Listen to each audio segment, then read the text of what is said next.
Corrigeons ensemble l'exercice 2. Alors, première fraction. Je la regarde. X au carré moins 1, il y a une factorisation évidente.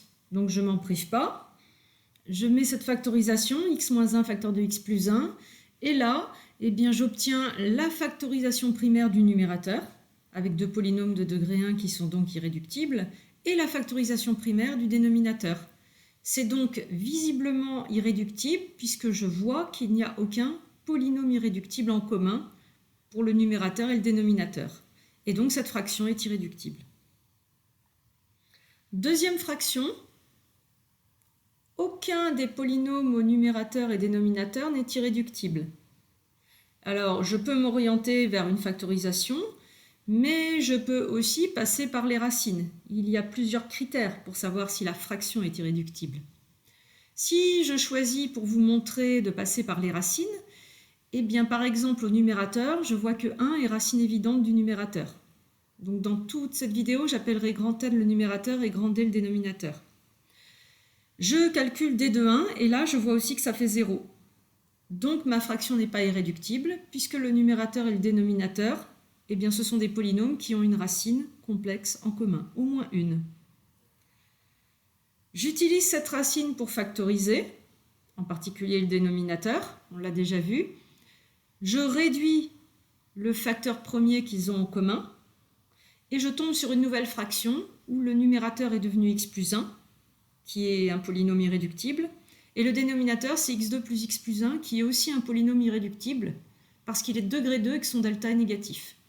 Et donc là, visiblement, cette fraction, elle est devenue irréductible, ainsi reformulée, parce que c'est évident que le numérateur et le dénominateur n'ont pas de polynôme premier en commun, puisqu'en fait, chacun d'eux est premier, donc ils sont leur propre factorisation, et donc ça se voit qu'ils n'ont pas de facteur premier en commun.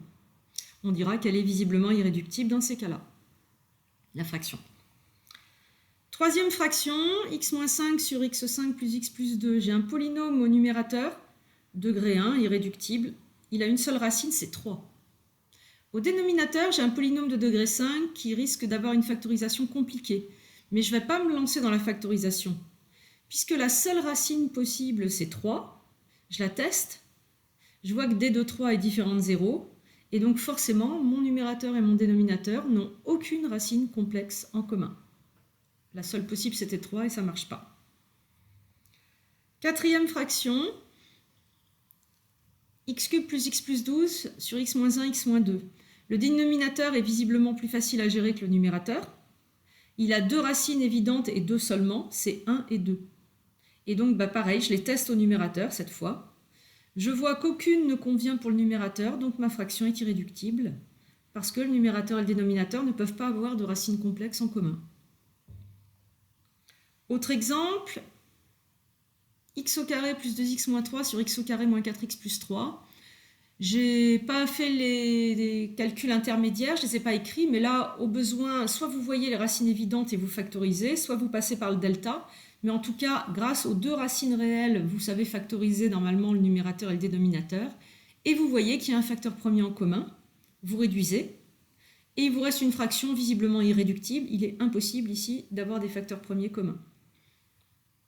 Et puis j'ai rajouté un exercice en complément, c'est cette fraction-là, car j'ai voulu, dans mon exercice, en écrivant la correction, j'ai réalisé qu'il manquait une illustration de la notion de racine complexe. Donc je vous propose cette fraction, x au carré plus 1 sur x cube moins x2 plus x moins 1. Donc le numérateur paraît plus simple, comme ça, spontanément. Ça pourrait se discuter, hein, mais bon. Donc j'ai x au carré plus 1 qui est un polynôme qu'on connaît bien. Il a deux racines complexes et deux seulement, c'est i et moins i. Et si je teste l'une des deux racines au dénominateur, je vois que ça fait 0. Donc ma fraction n'est pas irréductible, puisqu'il y a une racine complexe en commun entre ces deux polynômes. D, c'est un polynôme à coefficient réel, et donc vous savez qu'un polynôme à coef réel, quand un complexe est racine, le conjugué l'est aussi. On récupère donc deux racines complexes, i et i bar, c'est-à-dire i et moins i. Et donc, on a x moins i fois x plus i, c'est-à-dire x au carré plus 1, qui est un diviseur de d.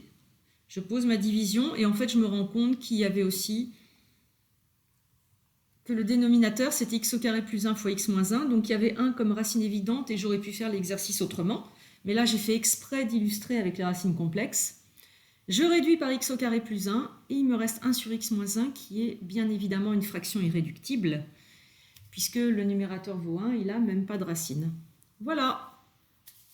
À bientôt pour la deuxième partie de ce cours qui va être la notion de partie entière d'une fraction.